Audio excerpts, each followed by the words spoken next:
আসসালামু আলাইকুম রহমতুল্লাহ নাহমাদুহু ওয়া নুসাল্লি ওয়া নুসাল্লিমু আলা রাসূলিহিল কারীম আম্মা বা'দ।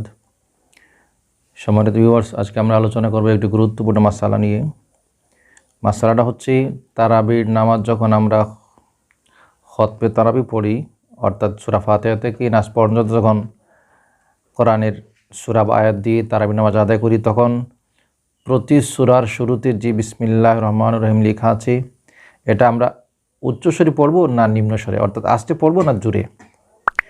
আমরা দেখেছি কিছু কিছু মসজিদে বা কিছু কিছু হাফিজ সাহেবগণ তারাবির নামাজের মধ্যে তারা সূরা বাকারার শুরুতে, আলে ইমরানের শুরুতে, নেসার শুরুতে, মায়দার শুরুতে, অর্থাৎ প্রত্যেক সূরার শুরুতে যে একবার বিসমিল্লাহির রহমানির রহিম লেখা আছে, তারা এটা উচ্চ আওয়াজে পাঠ করেন। সে সম্পর্কে আজকে আমরা জানব ফিকহি মাসালায় কি বলে।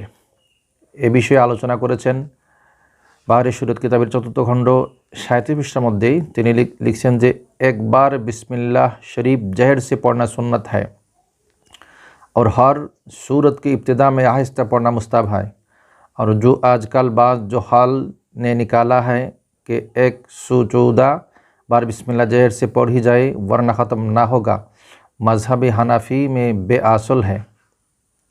অর্থাৎ সদরুশ শরিয়ত মুফতি আমজদ আলী রাহিমাহুল্লাহ তার কিতাবে উল্লেখ করেছেন যে হাফিজ সাহেব যখন খাতমে তারাবি শুরু করবেন, তখন প্রথমবার তিনি উদাহরণস্বরূপ সূরা বাকারার প্রথমে যে বিসমিল্লাহির রহমানির রহিম লেখা আছে সেটা মাত্র তিনি উচ্চ আওয়াজে পড়বেন, আর বাকি যত সূরার শুরুতে বিসমিল্লাহ লেখা আছে তিনি যখন ওই সূরা তেলাওয়াত করবেন, তাহলে ওই সূরার পূর্বে লিখিত বিসমিল্লাহ আস্তে পড়বেন। এটাই হচ্ছে ফিকহে হানাফি মাযহাবের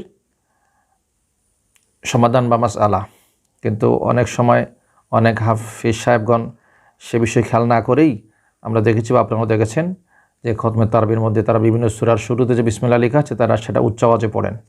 এটা কিন্তু হানাফি মাযহাবের নিয়মের পরিপন্থী। এ বিষয়ে ফাতোয়া রহিমিয়া কিতাবের 6ষ্ঠ খণ্ড 240 পৃষ্ঠার মধ্যে বলা আছে যে তিনি বলছেন যে बिस्मिल्लाह बैन सूरतैन होने से इसकी जुज़ियत तो लाजिम नहीं आती। कुतुब मज़हब में तसरीह है कि बिस्मिल्लाह मतलब कि कुरान का जुज़ है, किसी ख़ास सूरत या हर सूरत का जुज़ नहीं। बस इसका मुक्तज़ा है कि एक जगह ज़रूर जहर हो वरना सामीन का कुरान पूरा ना होगा। তো তিনি বলছেন যে বিসমিল্লাহির রহমানির রহিম কিন্তু পবিত্র কোরআনের শুধুমাত্র সূরা তওবা ছাড়া সমস্ত সূরার শুরুতে লেখা আছে। তো বিসমিল্লাহির রহমানির রহিম একটা বিসমিল্লাহ হচ্ছে পবিত্র কোরআনের একটি স্বতন্ত্র আয়াত, কিন্তু পবিত্র কোরআনের 113 সূরার শুরুতে যে বিসমিল্লাহ আছে, এই 113টা কিন্তু কোরআনের অংশ নয়। অর্থাৎ একটি আয়াতই হচ্ছে পবিত্র কোরআনের এক স্বতন্ত্র একটা আয়াত, আর ওই আয়াতটাই প্রত্যেক সূরার শুরুতে দেয়া আছে। সুতরাং যখন তারাবি নামাজ পড়বেন তখন একটি বার মাত্র বিসমিল্লাহির রহমানির রহিম উচ্চ আওয়াজে পড়বেন, যাতে করে মুক্তাদিরা ইমাম সাহেবের তেলাওয়াতটা শুনে যেমনি করে অন্যান্য আয়াত তারা শুনতেছেন তেলাওয়াতের সময়। আর বাকি সকল সূরার শুরুতে বিসমিল্লাহির রহমানির রহিম যখন আসবে আর পড়বেন, তখন উচ্চ আওয়াজে না পড়ে আস্তে আওয়াজে পড়বেন। এটাই হচ্ছে হানাফি মাযহাবের সিদ্ধান্ত। আমরা আজকে জানলাম যে তারাবির নামাজের খতমে তারাবি যখন হয়, তখন পবিত্র কোরআনের সূরাগুলোর শুরুতে যে বিসমিল্লাহ আছে সেটা উচ্চ আওয়াজে না পড়ে আস্তে আওয়াজে পড়ে হচ্ছে মাসআলা।